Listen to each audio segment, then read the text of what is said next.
శుభోదయం మిత్రులారా, వార్తా కథనంపై విశ్లేషణ కార్యక్రమం టీజీటీవీ మార్నింగ్ న్యూస్ కు స్వాగతం. నేను మీ జర్నలిస్ట్ సత్య. ముందుగా రాష్ట్రంలో జరుగుతున్న రాజకీయ పరిణామాలను కనుక పరిశీలించినట్లయితే విషయం వీక్ గా ఉన్నప్పుడే పబ్లిసిటీ పీక్ లో ఉండాలని చెప్పి మరి ఇక్కడ రాజకీయ వర్గాల్లో ఒక నానుడి ఉంటది.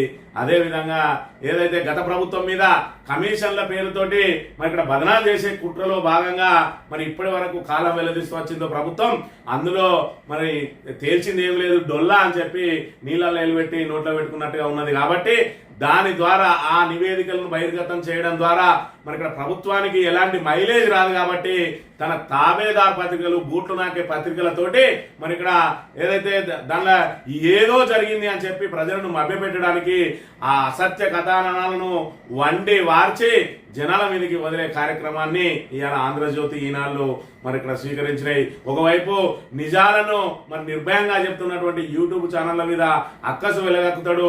మరి ఇక్కడ స్లాటర్ హౌస్ లాంటి ఈ మీడియా హౌస్ల పేరుతోటి స్లాటర్ హౌస్ నడిపిస్తున్నటువంటి ఆంధ్ర పచ్చ మీడియా ఇవాళ తెలంగాణ మీద విషం కక్కడానికి, తెలంగాణలో బీఆర్ఎస్ ను కథం చేస్తేనే ఇవాళ హైదరాబాద్ మీద తమకు మరి ఇక్కడ ఆధిపత్యం లభిస్తుంది. హైదరాబాద్ లో మరి ఇక్కడ హైదరాబాద్ మాది అని చెప్పి చెప్పుకోవాలని హైదరాబాద్ మీద మక్కువ పోతలేదు ఇంకా ఆంధ్ర వాళ్లకు. దాంతో మరి ఇక్కడ బీఆర్ఎస్ ఉంటే మేము ఎప్పటికీ పరాయి వాళ్ళమే. అదే రేపటి రోజున మరి ఇక్కడ బీఆర్ఎస్ ని ఖతం చేస్తే అధికారంలో ఎవరున్నా ఆధిపత్యం అంతా మాదే అన్న చందంగా ఈ రోజు పత్రికలన్నీ కూడా మరి ఇక్కడ చంద్రబాబు నాయుడు కనుసన్నలలో ఇక్కడ రేవంత్ రెడ్డికి వంత పడుతూ రేవంత్ రెడ్డి బూట్లు నాకుతూ రేవంత్ రెడ్డి ప్రభుత్వం ఇచ్చేటువంటి వాళ్ళ సిఆర్ఓ ఏదైతే పిఆర్ఓ ఇచ్చేటువంటి కథనాలనే మరి ఇక్కడ వార్తలుగా చిత్రీకరించి ప్రజలను మభ్యపెట్టే మరి ఇక్కడ కార్యక్రమం చేస్తా ఉన్నాయి. ఇక మరోవైపు చూసుకున్నట్టయితే మరి ఇక్కడ అధికార ఉంది కదా అని చెప్పి విచ్చలవిడిగా వ్యాఖ్యలు చేసినటువంటి మరి ఇక్కడ కొండా సురేఖ మీద నిన్నటి రోజున క్రిమినల్ కేసు నమోదు చేయాలని చెప్పి నాంపల్లి ప్రజాప్రతినిధుల కోర్టు ఆదేశించింది. ఏదైతే కేటీఆర్ మీద ఒక సినీ నటికి మరి ఇక్కడ అంటగడుతూ ఆరోపణలు ఏదైతే చేసిరో పరువు నష్టం దావాతో పాటు మరి క్రిమినల్ పరువు నష్టం దావా వేసినటువంటి కేటీఆర్ మరి ఆయన లాయర్ చెప్పిన అంశాలతో ఏకీభవించిన కోర్టు క్రిమినల్ కేసు నమోదు చేయాలని ఆదేశించింది. ఇది ఖచ్చితంగా ప్రభుత్వానికి ఏదైతే విచ్చలవిడి ధోరణితో మాట్లాడే వాళ్లకు చెంపపెట్టుగా మారిందని చెప్పి చెప్పక తప్పదు. ఇక మరోవైపు సుప్రీంకోర్టు 3 నెలల గడువు పెట్టింది. ఏదైతే బీఆర్ఎస్ నుంచి వలసమైన ఎమ్మెల్యేలను పై వేటు వేసే విషయంలో స్పీకర్ కు 3 నెలలు మరి ఇక్కడ 3 నెలల్లోపు చర్యలు చేపట్టాలని ఆదేశాలు జారీ చేసిన నేపథ్యంలో మరి ఇక్కడ ఈ వలస కాంగ్రెస్ నేతలకు కాదు, ఖచ్చితంగా అసలు కాంగ్రెస్ నేతలకే టికెట్ ఇవ్వాలని చెప్పి ఇప్పటికే టికెట్ల లొల్లి ప్రారంభమైంది ఆల్రెడీ కాంగ్రెస్ లో. ఒకవైపు ఖచ్చితంగా ఉప ఎన్నికలు తప్పవని చెప్పి సంకేతాలు వెలువడుతున్న నేపథ్యంలో మాకే టికెట్లు ఇవ్వాలని చెప్పి పెద్ద ఎత్తున పైరవీలు అప్పుడే ప్రారంభమైన అంశాన్ని మనం ఇక్కడ ప్రధానంగా గమనించవచ్చు. వార్తా కథనాలను కనుక పరిశీలించినట్లయితే ముందుగా నమస్తే తెలంగాణలో గొడ్డుకారం మాడిన కిచిడి తింటున్న గురుకుల విద్యార్థులను చూసి మాజీ మంత్రి సత్యవతి రాథోడ్ నిర్గంతమయ్యారట. మహబూబాద్ ట్రైబల్ వెల్ఫేర్ రెసిడెన్షియల్ బాలికల పాఠశాల కళాశాలను శనివారం పరిశీలించి సందర్భంలో విద్యార్థుల సమస్యలను కరువెట్టిండ్రు. ఇక్కడ ఒక 3 ఫోటోలు ఇచ్చిండ్రు. ఈ 3 ఫోటోల ద్వారా ఈ రోజు తెలంగాణకు సంబంధించి మరి ఇక్కడ పరిస్థితులు ఏ విధంగా ఉన్నాయి, ప్రభుత్వ పనితీరు ఏ విధంగా ఉన్నది అనే దానికి ఈ 3 డిఫరెంట్ ఇది చూసుకున్నట్టయితే విద్యార్థులకు సంబంధించి మరి ఇక్కడ నిత్యం ఏదైతే విషాహానందిని మరి అస్వస్థతకు గురైతా ఉన్నారో వాళ్ళకి ఏ విధమైన ఫుడ్ పెడతా ఉన్నారు, ఏ విధంగా ఉన్నది దాని నాణ్యత అనేది చూసుకున్నట్టయితే ఇక్కడ గిరిజన విద్యార్థులకు గొడ్డుకారం మరి ఇక్కడ మాడిన అన్నం, మెత్తబడిన అన్నం ఈ రకంగా పెడతా ఉన్నారు. ఇక్కడ రెండో చూసుకున్నట్టయితే జాబ్ క్యాలెండర్ ఇస్తాం, ప్రతి సంవత్సరం మేము 2 సార్లు జాబ్ క్యాలెండర్ ఇచ్చి 2 సార్లు నోటిఫికేషన్లు ఇస్తామని చెప్పి మొదటి సంవత్సరంలోనే 2 లక్షల ఉద్యోగాలు ఇస్తామని చెప్పిన ప్రభుత్వ పనితీరు ఏ విధంగా ఉన్నదంటే 2వ తారీఖు 8వ నెల 2024 రోజున మరి ఇక్కడ జాబ్ క్యాలెండర్ వేసిండు. ఆ జాబ్ క్యాలెండర్ ద్వారా ఇప్పటి వరకు ఒక్క నోటిఫికేషన్ కూడా ఇవ్వకపోవడంతో నిరుద్యోగులందరూ కూడా నిన్నటి రోజున జాబ్ క్యాలెండర్ కు పిండ ప్రదానం చేసిన అంశాన్ని బట్టి నిరుద్యోగులకు మరి ఇక్కడ ప్రభుత్వం చేసింది డొల్లా అని చెప్పి తేలిపోయింది. ఇక 3వ అంశాన్ని కనుక చూసుకున్నట్టయితే నిరుపేద కుటుంబాన్ని సర్కార్ దగా చేసింది. ఇందిరమ్మ ఇల్లు వచ్చిందని ధృవీకరణ పత్రం ఇచ్చి తీరా ఇప్పుడు మంజూరు కాలేదంటూ మొండి చేసి చూపింది. రంగారెడ్డి జిల్లా కందుకూరు మండలం సాయిరెడ్డిగూడలో తమ రేకుల ఇంటిని కూలగొట్టుకుని కొత్త ఇంటి కోసం బేస్మెంట్ కూడా వేసుకున్న అనిత శేఖర్ దంపతులు ఇప్పుడు దిక్కుతోచక కన్నీటి పర్యవంతం అవుతున్నారట.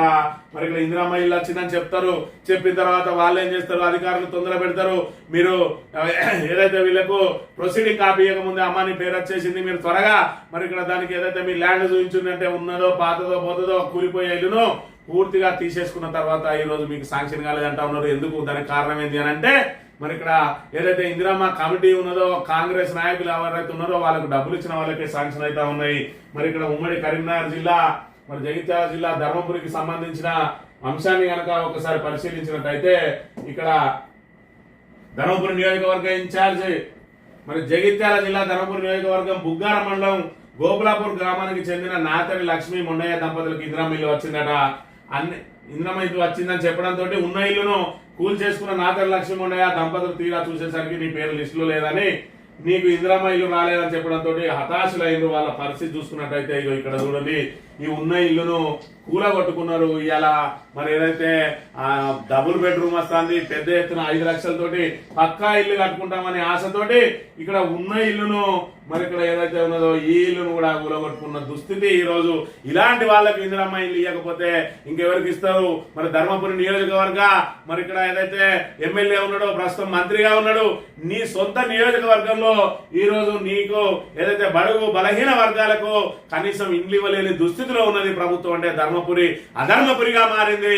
ఇలా ధర్మపురిలో మరి ఇలాంటి నిరుపేదలకు కూడా ఇల్లు ఇవ్వకుంటే ఎవరికి ఇచ్చిందా అంటే కాంగ్రెస్ కార్యకర్తలకు, కాంగ్రెస్ కు సంబంధించిన నాయకులకు తప్ప ఈరోజు ఎవరికి అందుబాటులో లేదనే విషయాన్ని మనం గమనించాలి.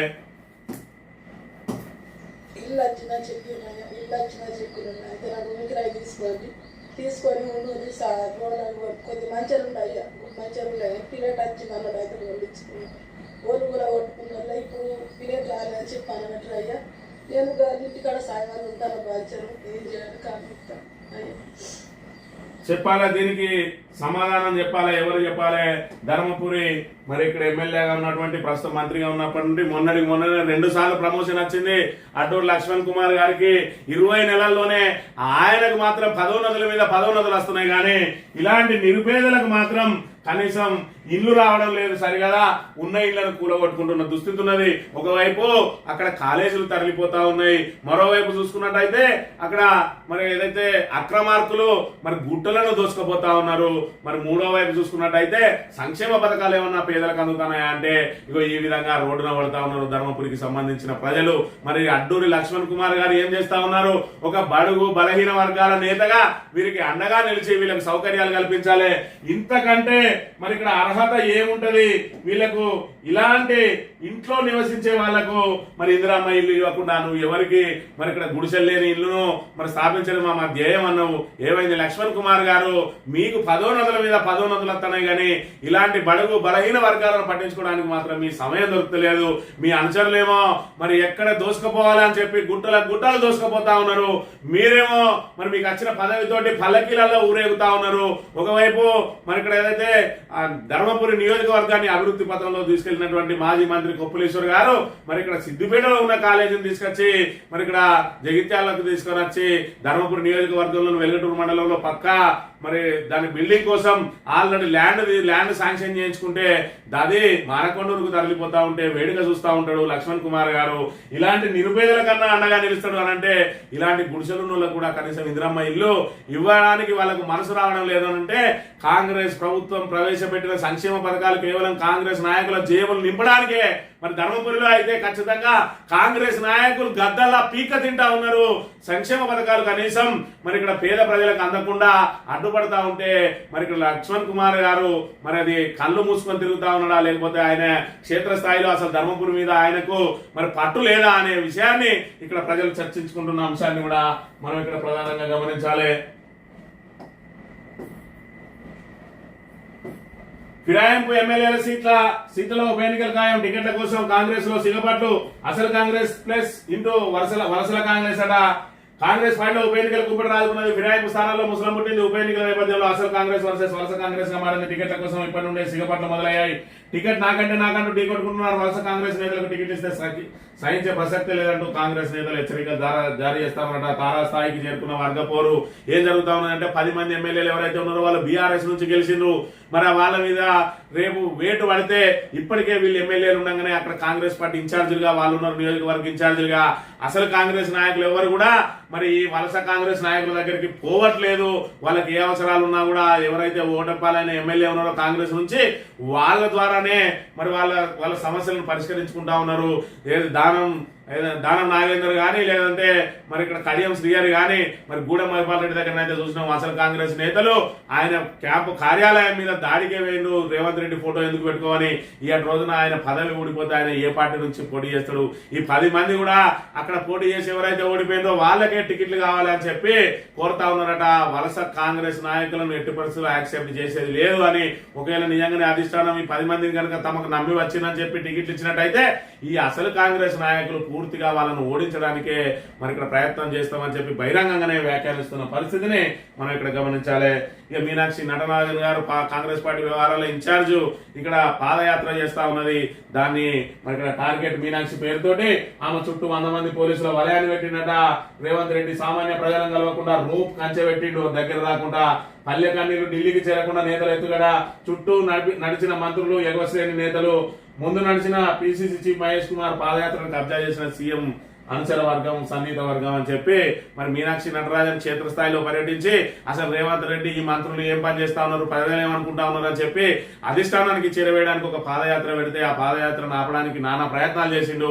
ఆఖరికి అసలు ఆమెను ఎవరిని కలవకుండా మరి చుట్టూ మంత్రులను అదేవిధంగా ఆయన సన్నిహిత వర్గాన్ని పెట్టి రోపువేలు పెట్టి పోలీసులను పెట్టి సామాన్య ప్రజలు ఎవరు కూడా ఆమెకు నేరుగా సమస్యలు చెప్పకుండా ఆ సమస్యలు ఢిల్లీకి చేరకుండా మరి ఇక్కడ ప్రయత్నాలు చేస్తా ఉన్నాడని చెప్పి ఇక్కడ వార్తను ప్రచురించింది. ఇక్కడ చూసుకున్నట్టయితే రోతరాతలు తప్పుడు గుద్దలు, కాళేశ్వరం కమిషన్ నివేదికపై దుష్ప్రచారం, తెలంగాణ కోసం పరితపించిన కేసీఆర్ ను బదనాం చేసేందుకు మీడియా సంస్థల కుట్ర, సీల్డ్ కవర్ నివేదిక వివరాలు వాళ్ళకెట్లా తెలుసు, 3 సార్లు కొట్టుకపోయిన పోలవరంపై మౌనం, 2 పిల్లలు గుంగిన కాళేశ్వరంపై రాద్ధాంతం, కేసీఆర్ పై ప్రధాని మోడీ, తెలంగాణ ఏపీ సీఎంలు రేవంత్ రెడ్డి చంద్రబాబు కూడబలుకొని దాడి, కడిగిన ముత్యాల కేసీఆర్ బయటపడతారు, 50 సార్లు ఢిల్లీకి వెళ్లిన రేవంత్ సాధించింది ఏంటిది, ప్రజల జేబులు కొట్టి ఢిల్లీ కాంగ్రెస్ కప్పం కడతాడు, సీఎం పిసిసి చీఫ్ దద్దమ్మలనే రంగంలోకి మీనాక్షి దిగింది, నిప్పులు జరిగిన మాజీ మంత్రి జగదీష్ రెడ్డి అని చెప్పి మరి ఇక్కడ కాళేశ్వరం నివేదిక వచ్చింది అనగానే ఆంధ్రజ్యోతిడు ఈనాడు మరి ఇక్కడ ఇక రేవంత్ రెడ్డి బూట్లు నాకుడు మొదలు పెట్టిండ్రు. ఇది అబ్బా పెళ్ళిరా అంటే నిజంగానే నేను కూడా చూసిన తోక ఇంత ఉన్నది అన్నట్టు వాళ్ళ నివేదికలో ఏముండదు కాబట్టి మరి ఇలా ప్రజల లోపల ఫస్ట్ అయితే దుష్ప్రచారం తీసుకుపోదాం. ఆ దుష్ప్రచారం తీసుకుపోయినాక మరి మనం బట్టగాల్సి మీద ఎత్తి అలా కడుక్కోవడానికి టైం పడుతుంది. ఎందుకంటే మరి గత ప్రభుత్వం మీద ఎన్నో అబద్ధాలు ఎన్నో అభాండాలు వేసి అధికారంలోకి వచ్చినాం. ఇవాళ మన ఏదైతే మన వైఫల్యాలను కానీ మన చేతగాంతనాన్ని కానీ కట్టుపుచ్చుకోవాలంటే అదే గత ప్రభుత్వం మీద ఇంకా ఆరోపణలు చేసుకుంటే వాళ్ళని 20 నెలల పాటు కేవలం గత ప్రభుత్వం మీద ఆరోపణలు చేసుకుంటే బతికిండ్రు. ఇవాళ చూసుకుంటే మళ్ళీ అదే ఆరోపణలు, కాళేశ్వరం నివేదిక వచ్చిందని చెప్పి దానికి మొత్తం కేసీఆరే కారణం, దాని మొత్తం అవినీతి జరిగింది, దాని మొత్తం అసలు కేసీఆరే డిజైన్ చేసిండు, కేసీఆరే కట్టిండు, కేసీఆరే స్థలం మార్చిండు, కేసీఆరే కంకర పోసిండు, కేసీఆరే ఇసుక కలిపిండు అని రాస్తా ఉన్నాయి ఈ దొంగ పత్రికలు, ఈ ఆంధ్ర పత్రికలు. ఎందుకంటే తెలంగాణలో బీఆర్ఎస్ కనుక కథం చేస్తే తెలంగాణను హస్తగతం చేసుకోవచ్చు, తెలంగాణను ఆగమాగం చేయొచ్చు, హైదరాబాద్ ను కంట్రోల్లో పెట్టుకోవచ్చు. ఎందుకంటే హైదరాబాద్ లో మరి 90% ఆస్తులు ఎవరి ఉంటాయంటే కేవలం ఆంధ్ర ప్రాంత మరి ఇక్కడ వాళ్ళ రాజకీయ నాయకులు, మీడియా సంస్థల అధినేతలు, అదే విధంగా వాణిజ్య వ్యాపార వర్గాలకు సంబంధించి ఏదైతే పార్టీలకు ఫండ్ కేటాయించే వాళ్ళే మాత్రమే భూములు ఉంటాయి. కాబట్టి హైదరాబాద్ అనే దాని మీద వాళ్ళకు గుత్తాధిపత్యం కావాలి. గుత్తాధిపత్యం కావాలంటే బీఆర్ఎస్ అనేది నామరూపాలు లేకుండా పోవాలి. అప్పుడు ఈ రేవంత్ రెడ్డి లాంటి వాళ్ళు మరి ఉంటే ఎవరున్నా కూడా తమదే ఆధిపత్యం జరుగుతుంది. ఇవాళ రేవంత్ రెడ్డికి ధీటుగా ఇక్కడ ప్రతిపక్షం ఉన్నది కాబట్టి వాళ్ళ ఆటలు సాగుతలేవు. ఇంత ప్రతిపక్షాన్ని ఖతం చేయడానికి ఈ స్లాటర్ హౌజులు అంటే ఏదైతే గొడ్డు మాంసం కోసే హౌజులు ఏవైతే ఉంటాయో వాటిని స్లాటర్ హౌజులు అంటారు. అలాంటివి నడిపిస్తా ఉన్నాయి ఇవాళ మీడియా సంస్థలు కాదు, ఆంధ్ర మరి కమ్మ పత్రికలు ఇవాళ పూర్తిగా బీఆర్ఎస్ మీద విషం చిమ్మడానికి, తెలంగాణను సర్వనాశనం చేయడానికే పుట్టిన పత్రికలు. దాని నిన్న రోజున ఈ రోత రాతల మీద అరే ఆ నివేదిక బయటికి వేయలేదురా హౌలా, ఎట్లా మీకు చేతికి వచ్చింది, ఎట్లా మీరు ఇవన్నీ నోటికి వచ్చినట్టు రాస్తా ఉన్నారు, అందులో నిజంగానే ఏం పేర్కొన్నాడో డైరెక్ట్ బహిర్గతం చేయండి. అసలు మీరు దాని మీద స్టడీ గిడి ఏదైతే పెట్టిరో దాన్ని ముందస్తుగా పబ్లిక్ డొమైన్ లో పెట్టండి, ప్రజలందరి ముందర పెట్టండి. నివేదికలు ఏమొచ్చిందో అప్పుడు ప్రజలే తెలుస్తారు. ఇలాంటి తాబేదార్ పత్రికలకు ఏదైతే ఆంధ్రజ్యోతి, ఈనాడు లాంటి తాబేదార్ పత్రికలు ఉన్నాయో అలాంటి పత్రికలకు లీగులు ఇచ్చి రోతరాతలు రాయించద్దు అని చెప్పి మరి ఇక్కడ హెచ్చరికలు జారీ చేస్తా ఉన్నాడు. అనవసరంగా మరి ఇక్కడ ఏదైతే అభాండాలు వేస్తే ఖచ్చితంగా ప్రజలే తిరగబడతారని కూడా హెచ్చరిస్తున్న పరిస్థితిని మనం ఇక్కడ ప్రధానంగా గమనించాలి. మరి ఇక్కడ చూసుకున్నట్టయితే మంత్రి సురేఖపై క్రిమినల్ కేసు నమోదైంది. ఈ నెల 21 ఆమె మీద కేసు నమోదు చేసి మరి ఇక్కడ నోటీస్ ఇవ్వాలని చెప్పి నాంపల్లి ప్రజాప్రతినిధుల కోర్టు ఆదేశించింది. ఎందుకంటే అప్పట్లో కేటీఆర్ మీద సినీ నటి సమంత మీద అనుచిత వ్యాఖ్యలు చేసి ఇవాళ మరి ఏదైతే ఆ కేసుల పాలైంది కొండా సురేఖ నోరుంది కదా అని అధికారం ఉంది కదా అని ఎట్లా పడితే అట్లా మాట్లాడితే చూస్తూ ఎవరు ఊరుకోరని చెప్పి అటు నాగార్జున మరి పరునష్టం దావేసిండు, ఇక్కడ కేటీఆర్ పరునష్టం దావేసిండు. మరి ఇలాంటి వాళ్ళు మంత్రులుగా ఉండి ఇవాళ కాంగ్రెస్ పార్టీని మరి ఇక్కడ పూర్తిగా దాని ప్రతిష్టను దిగజారుస్తున్న పరిస్థితి. ఒకవైపు రేవంత్ రెడ్డి అదే కథ, ఒకవైపు కొండా సురేఖ లాంటి వాళ్ళది కూడా అదే కథ ఉన్నది. వీళ్ళ మీద ఖచ్చితంగా డైరెక్ట్ కోర్టులే మరి ఇక్కడ వాళ్ళ మీద చర్యలు చేపట్టడానికి సిద్ధమవుతున్న పరిస్థితి. ఇక ఏపీలో బంకచెర్ల చిచ్చాట మండిపడుతున్న మేధావులు కాంట్రాక్టర్ల కోసం ఏమంటే ఆగ్రహం, ప్రాజెక్టు వ్యతిరేకంగా ఉద్యమం, సభలు సమావేశాల నిర్వహణ, తెలంగాణ పోరాటానికి మద్దతు, విశ్రాంతి ఇంజనీర్లు కూడా అని చెప్పి ఒక దిక్కు బంకచెర్ల కోసం మరి ఇక్కడ పావులు కలుపుతా ఉన్నాడు చంద్రబాబు నాయుడు, సహకరిస్తా ఉన్నాడు రేవంత్ రెడ్డి, వ్యతిరేకిస్తున్నది బీఆర్ఎస్. ఎందుకంటే మన నీటి హక్కులన్నింటినీ కూడా దోసుకుపోయే ప్రయత్నం చేస్తా ఉన్నదని. మరోవైపు చూసుకుంటే ఆల్రెడీ పోలవరం ఉన్నది, ఆ పోలవరాన్ని తక్షణం పూర్తి చేసి ఆ నీటిని మరి అన్ని విధాలుగా ఏపీ అంతటా విస్తరించే ప్రయత్నం చేయండి. బంకచెర్ల లాంటి ప్రాజెక్టును కట్టి 80,000 మరి ఇక్కడ కోట్ల రూపాయల ఖర్చు చేసి ప్రజాధనాన్ని వృధా చేయబోతా ఉన్నారు. మీరు కాంట్రాక్టర్ల కోసమే కడతా ఉన్నారు. దాని ద్వారా మరి ఇక్కడ మనకు వచ్చే సొంత ప్రయోజనం ఏం లేదు. కేవలం తమిళనాడుకు నీళ్లు తీసుకుపోవడం కోసం ఇక్కడ బీజేపీకి సహకరించడానికి కడతా ఉన్నాడు. ఇది అవసరం లేదని అక్కడ మేధావులు వ్యతిరేకిస్తా ఉన్నారు. కానీ ఇక్కడ కాంగ్రెస్ నాయకులు మాత్రం నోరు మూసుకొని గప్చుప్పుగా ఉంటా ఉన్నారు. ఎవరు మంత్రులు ఒక్కరు కూడా నోరు మెదపడం లేదు.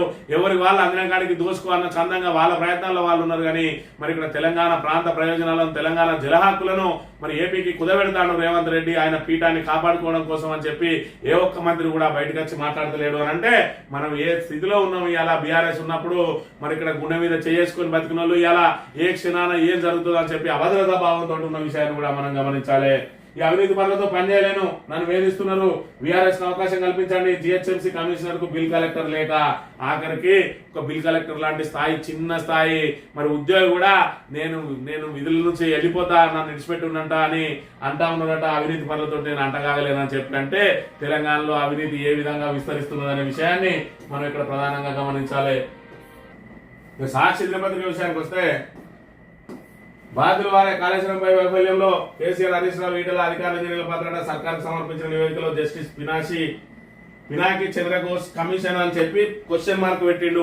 ఈ పత్రికలకు అన్నిటి కూడా లీకులు ఇస్తున్నది ఎవరు? కేవలం సీఎంఓ ఆఫీస్ నుంచి పత్రికా ప్రకటనలు పెట్టి మేము ఒక మీకు ముఖ్యమైన విషయాన్ని ఇస్తున్నాం అని చెప్పి ఆ ఆంధ్ర పత్రికలకు ఇస్తా ఉంటే ఆంధ్ర పత్రికలు ఈ విధంగా రాస్తా ఉన్నాయి. ఆఖరికి సాక్షుడు కూడా నేనెక్కడ వెనకబడతానో అన్న నిజంగానే అది ఉన్నది కావచ్చు, మరి సీఎం ఆఫీస్ నుంచి వచ్చింది కదా అని చెప్పి ఇక వాడు కూడా ఈ రకంగా రాయాల్సిన దుస్థితి ఏర్పడ్డది అని అంటే మరి ఎందుకు ఈ లీకులు ఇచ్చినందుకు? అసలు కమిషన్ లో ఏమున్నదో ప్రజల ముందు పెడితే అయిపోయేదానికి దాన్ని ఏదైతే మరి స్టడీ చేయడానికి అని చెప్పి ఒక నివేదికకు దానికి ఒక కమిటీ వేసిండ్రు. ఈ కమిటీ ఎందుకు ప్రజల ముందు పెడితే ప్రజలే తెలుస్తారు కదా. మరి ఇక్కడ ఏదైతే ఎన్డీఎస్ఏ రిపోర్ట్ వచ్చిందో ఆ రిపోర్ట్ ఏది ప్రజల ముందు ఎందుకు పెట్టలేదు ఇప్పటి వరకు? మరి ఇవాళ మళ్ళీ దీన్ని తీసుకొచ్చి ఇవాళ ఏదైతే లీకులు ఇచ్చుకుంటూ అపోజిట్ గా వార్తలు రాయిస్తా ఉన్నారు. ఎందుకంటే విషయం వీకున్నప్పుడు పబ్లిసిటీ పీకులు ఉండాలి, అలా ఏం లేదు కాబట్టి మరి ఇక్కడ ఖచ్చితంగా వాళ్ళ మీద ఆరోపణలు చేయడానికి ఈ రకంగా లీకులు ఇస్తున్న పరిస్థితిని మనం ఇక్కడ ప్రధానంగా గమనించాలి. ఎన్నికల వ్యవస్థ చచ్చిపోయిందట. 2014 నుంచి ఎన్నికల్లో అక్రమాలు జరుగుతున్నాయి. ఎందుకంటే 2004, 14 దాకా 10 ఏళ్ళు ఉన్నారు కాబట్టి అప్పుడు అక్రమాలు లేవు. ఇప్పుడు జరిగేటి అక్రమాలు ఏదైతే ఆడలేక పందిరి కూడా అన్నట్టుగా ఈ పరిస్థితి ఉన్నది. రాహుల్ గాంధీ దగ్గర మరి ప్రధాన ప్రతిపక్షంగా గట్టిగా కొట్లాడలేని దుస్థితి, ఇవాళ పట్టుమని 100 స్థానాలు సాధించలేని దుస్థితిలో ఉన్న కాంగ్రెస్ కేవలం ఈవీఎంల మీద ఏడ్చుకుంటూ తిరుగుతా ఉన్నది. అది నిజంగానే అలా అవకతవకలే జరిగితే ఇవాళ తెలంగాణలో ఎట్లా గెలిచిరు మీరు, అదేవిధంగా కర్ణాటకలో ఎట్లా గెలిచిరు, హిమాచల్ ప్రదేశ్ లో ఎట్లా గెలిచిరు అంటే దానికి ఈయన దగ్గర సమాధానం లేదు. ఎందుకంటే మాకు ప్రజలు బాగానే ఓట్లేసిర్రు కానీ ఈవీఎంల ద్వారా ఓడిపోయినామని చెప్పి లేని ఏదైతే దానికి ఆ గొప్పతనాన్ని లేదంటే లేని మద్దతును కూడగట్టుకునే ప్రయత్నం చేస్తా ఉన్నారు. ప్రజలందరూ కాంగ్రెస్ వెంటనే ఉంటే పాపం మరి ఇక్కడ ఏదైతే ఈవీఎంల ద్వారానే ఓడిపోయిందని చెప్పి చెప్పుకునే దుస్థితిలో ఉన్నది. ఇలా ఖచ్చితంగా ప్రధాన ప్రతిపక్షంగా మీరు కొట్లాడగలిగినట్టయితే మరి ఇక్కడ ఏదైతే ప్రభుత్వ వైఫల్యాలను గట్టిగా నిలదీసినట్టయితే ఇప్పటికే మీరు ఈ మూడో టర్మ్ బీజేపీ వచ్చే అవకాశమే ఉండకపోవు. ఇవాళ చూసుకున్నట్టయితే 20 నెలలు తిరగక ముందే నీ కాంగ్రెస్ ను మొత్తాన్ని సాపజుట్టి బయట వారేసే స్థితికి తీసుకొచ్చింది బీఆర్ఎస్. ఇవాళ తెలంగాణలో అంటే ఆ విధంగా ఉండాలి ప్రతిపక్షం అంటే, పోరాటం అంటే ఆ విధంగా ఉండాలి. ఇలా రాహుల్ గాంధీ కూడా బీఆర్ఎస్ నాయకుల దగ్గర నాయకత్వ లక్షణాలు నేర్చుకోవాల్సిన అవసరం ఉన్నది. ఈ ఆంధ్రజ్యోతి విషయానికి వస్తే ఈ తాబేదార్ పత్రిక, బూట్లు నాకే పత్రిక ఏ విధమైన హెడ్డింగ్ పెట్టి రాసింది అన్ని తానే అంతా తందానే అని చెప్పి కాళేశ్వరం ప్రాజెక్టు వైఫల్యానికి పాపాల భైరవుడు కేసీఆర్ అని చెప్పి వాని పైత్యాన్ని అంతా కూడా దీని మీద రుద్దే ప్రయత్నం చేస్తా ఉన్నాడు. ఇలా పూర్తి స్థాయిలో ఆ నివేదిక రేపటి రోజున పూర్తిగా తొక్కి పెడతారు, అందులో ఏమున్నది కాబట్టి 4 రోజులు ఇదే విధంగా పత్రికలలో రాసి రాసి రాసి రాసి మరిగా దాన్ని మరుగున పడే ప్రయత్నం చేస్తారు. ఈ లోపు విష ప్రచారం అంతా ప్రజల్లోకి చేరుతుంది. మనము ఖచ్చితంగా మనం చేసిన వైఫల్యాలు ఏవైతే ఉన్నాయో, మనం ఇచ్చిన 6 గ్యారెంటీలను అమలు చేయలేక 420 ఏదైతే హామీలను అమలు చేయలేక సతమతం ఉంటూ మరి ఇక్కడ నిరుద్యోగులకు ఉద్యోగాలు ఇవ్వలేక మరి ఇక్కడ వాళ్ళందరూ వ్యతిరేకతతో ఏదైతే ఉన్నారో వాళ్ళందరినీ కూడా ఇటువైపు డైవర్షన్ చేసి మనం ఆ ఒత్తిడి నుంచి తప్పించుకోవాలనే ప్రయత్నంలో భాగంగా ఇలాంటి తాబేదార్ పత్రికలు, బూట్లు నాకే పత్రికలు, ఏదైతే స్లాటర్ హౌస్ నడిపించే పత్రికలు, ఆంధ్ర వాళ్ళందరినీ కూడా పత్రికలను కొనుగోలు చేసి ఇగో ఇలాంటి వార్తలు రాయిస్తా ఉన్నది ప్రభుత్వం.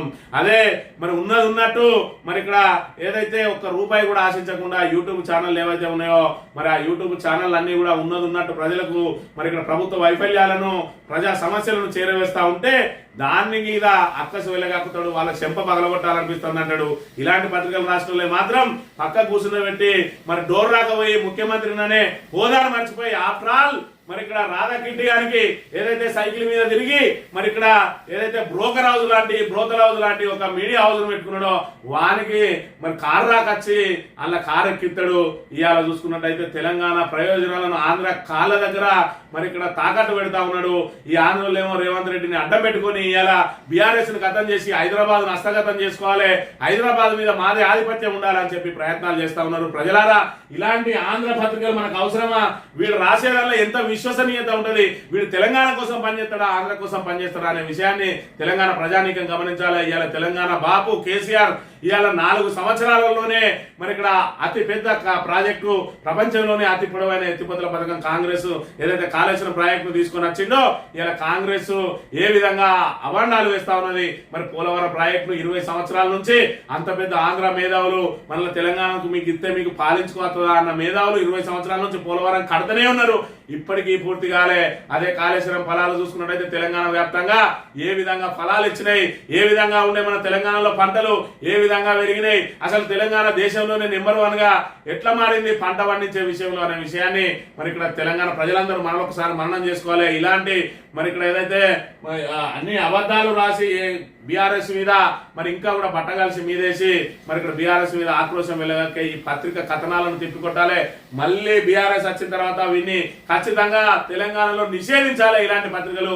ఈ ఆంధ్రోని పత్రిక మనకు అవసరం అనే విషయాన్ని కూడా మనం ఒకసారి ఆలోచన చేయాలి. ఇవన్నీ తప్పిదాలన్నట్టు అధికారులు అందరూ దొంగలే అని చెప్పి ఇక్కడ వార్త రాసిండు ఈ తాబేదార్ పత్రిక గాడు. వీడేమో సంసారి, వీళ్ళందరూ దొంగలు. మరి ఇక్కడ ఎలాంటి డిజైన్లు లేకుండానే చేసినట, అన్ని కేసీఆర్ చేసినట, కేసీఆర్ డిజైన్ చేసిండట, కేసీఆర్ స్థలం మార్చిండట, కేసీఆర్ అంచనాలు పెంచిండట, ఇంకా కేసీఆర్ కంకర కలిపిండు, కేసీఆర్ నిలబెట్టిండు, కేసీఆర్ ఓసిండు, చక్కగా పోయలేదని కూడా వార్తలు రాసే విధవలు ఉన్నారు ఇక్కడ. మరి ఇక్కడ అధికారంలో ఉన్న వాళ్ళకేమో కనీస అవగాహన ఉన్నది, ఏది ఏ బేసిన్లు ఉన్నదో తెలియదు. బనకచెర్ల కోసం ఒకవైపు పెద్ద ఎత్తున మరి ఇక్కడ కొట్లాటలు జరుగుతూ ఉంటే బనకచెర్ల ఆల్రెడీ పూర్తి అయిపోయింది, దానికి కేసీఆర్ కారణం అంటాడు. ఇక దేనికి చూడు కేసీఆర్ కారణం అని చెప్పి వీళ్ళు చేతగా తన దద్దమలు ఇలా తప్పించుకునే ప్రయత్నం చేస్తా ఉన్న పరిస్థితి మనం ఇక్కడ చూడాలి. 75 నిబంధన మోదీకి వర్తించదా? కుర్చీ వదలాలన్న భగవత్ మాట పట్టదా? ఆర్ఎస్ఎస్ చెప్పినా మోదీ వినడం లేదు. రాహుల్ గాంధీ ఆయన దించేస్తారు. ఈసారి బీజేపీకి 150 సీట్లు దాటినే తెలంగాణ కులగన్న దేశానికి మోడల్. కాంగ్రెస్ న్యాయ సదస్సులో సీఎం రేవంత్ అసలు నువ్వు ఎన్ని రోజులు ఉంటావో తెలియదు, ముఖ్యమంత్రిగా ఎన్ని రోజులు ఉంటావో తెలియదు.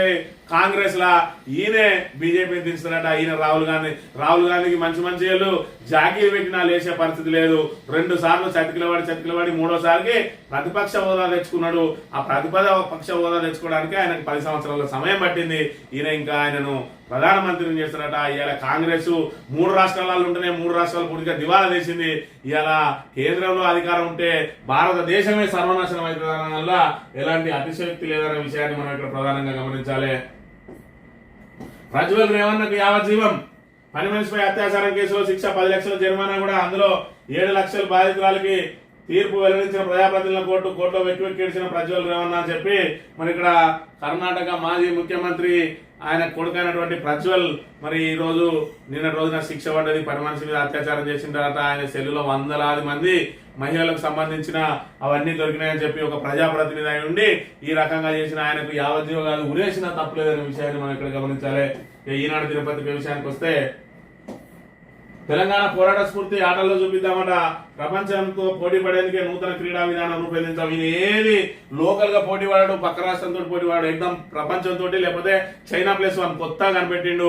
మనం అది 1+ సెల్లు చూసినాం, ఇంకేవో ప్లస్లు చూసినాం. ఈయన చైనా ప్లస్లు చేస్తాడు. మరి చైనా అంటేనే అది ఏడాది 2 నెలల కంటే ఎక్కువ ఉపయోగపడది. మరి కొన్ని అయితే వస్తువులు 6 నెలల కంటే ఎక్కువ పనిచేయి. ఇది ఏదైతే ఈయన పరిస్థితి కూడా అంతే, చైనా మోడల్ ఈయన కూడా. అందుకే 6 నెలలు తిరగక ముందే మొత్తం కాంగ్రెస్ ఈయన పనితీరు మొత్తం పట్టబయలైంది. 6 నెలల నుంచి ప్రజలు నానా బూతులు తిట్టడం మొదలు పెట్టిండ్రు. ఈ చైనా ప్లస్ మోడల్ ఇవాళ ఇంకా 3 ఏళ్లు భరిస్తే మొత్తం తెలంగాణ అధోగతి పాలై మరి ఇక్కడ తెలంగాణకు గ్యారంటీ కూడా లేకుండా పోయే అవకాశం ఉన్న విషయాన్ని మనం ఇక్కడ ప్రధానంగా గమనించాలి. కొండా సురేఖది మరి ఇక్కడ క్రిమినల్ కేసు నమోదైనా కూడా ఇంకా సింత చచ్చినా పురుపు సావలేదు అన్నట్టు నేను అనేక పోరాటాలు చేసినా ఈ కేసులు నాకు కొత్త కాదంటుంది. ఏం తెలంగాణ ఉద్యమంలో కేసు అయిందా అని మీద, లేదంటే ప్రజల కోసం ఏమైనా పోరాటం చేసినావా, లేదంటే యూరియా వస్తలేదు, సిమెంట్ వస్తలేదు, కంకర వస్తలేదనో, లేదంటే కరెంట్ వస్తలేదని చెప్పి ప్రజలను అందరినీ తీసుకుపోయి ప్రజా పోరాటం చేస్తే కేసు అయిందా? నీ నోటి దూలతోటి, నీ తెలివి తక్కువతనంతో, నీ అధికారం ఏదైతే ఉన్నదని అహంభావంతో నువ్వు చేసిన వ్యాఖ్యల మీద కేసు అయింది. దీనికి సిగ్గుపడాలి, అవసరమైతే రాజీనామా చేయాలి. కానీ ఇంకా కప్పిపుచ్చుకునే ప్రయత్నం చేస్తా ఉన్నదో ఇవో ఖచ్చితంగా మరి వాళ్ళ ప్రజలు ఖచ్చితంగా ఎదురు చూస్తా ఉన్నారు. ఎప్పుడు ఎన్నికలు వస్తాయా, కొండ సురేఖమ్మను మరి ఎప్పుడు దించాలని చెప్పి కూడా ఎదురు చూస్తున్న పరిస్థితి ఈ రోజు నెలకొని ఉన్నది. ఇది ఈ రోజు morning news. Thank you very much.